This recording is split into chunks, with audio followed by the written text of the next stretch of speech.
Saya mahasiswi Hubungan Internasional FISIP Unri Angkatan 2018 yang mengalami pelecehan seksual di lingkungan kampus.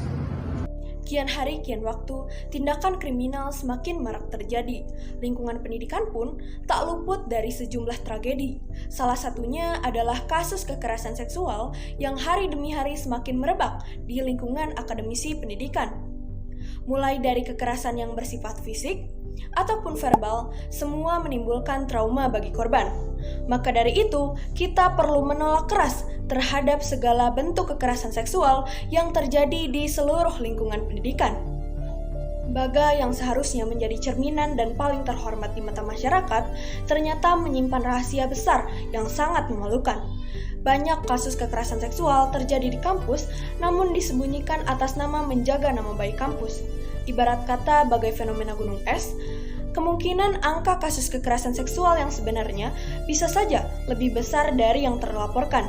Hal ini bisa saja dipengaruhi karena ketidakberanian para korban untuk melaporkan kepada aparat hukum.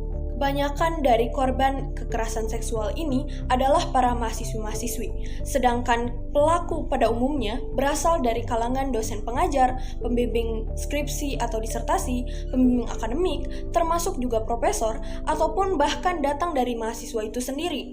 Para pelaku ini menganggap dan merasa dirinya memiliki dominasi kuasa yang lebih besar terhadap para korban, di mana mereka dianggap lebih lemah dan tak berdaya sehingga mereka, para pelaku, lebih mudah memperdaya dan mempengaruhi mereka. Namun sayang seribu sayang, masih banyak institusi pendidikan tinggi yang tidak rela untuk mengungkapkan kasus tersebut kepada publik dan ibarat menutup mata terhadap kasus kekerasan seksual yang terjadi. Selain karena masih adanya anggapan bahwa kekerasan seksual bukan hal yang terlalu serius, banyak juga perguruan tinggi yang cenderung diam dan bersifat proteksionis terhadap penanganan kasus kekerasan seksual. Hal ini karena mereka menganggap terungkapnya kasus kekerasan seksual yang terjadi dapat semakin memperburuk citra kampus itu sendiri. Bagaimanapun, tidak ada pembenaran baik pada tindakan ataupun pelaku kekerasan seksual. Kekerasan seksual merupakan bentuk pelanggaran hak kemanusiaan orang lain yang sangat sungguh tidak etis dan manusiawi. Semua lapisan masyarakat pada akhirnya harus bersama-sama berkolaborasi untuk mengakhiri kekerasan seksual di semua jenjang pendidikan. Maka dari itu, kita selaku manusia yang masih menghargai hak kemanusiaan orang lain dan juga masih memiliki rasa hati nurani perlu turut terlibat aktif, berkolaborasi sesuai dengan kapasitasnya dalam upaya penghapusan segala bentuk kekerasan seksual agar kita saling aman bersama dan saling menjaga.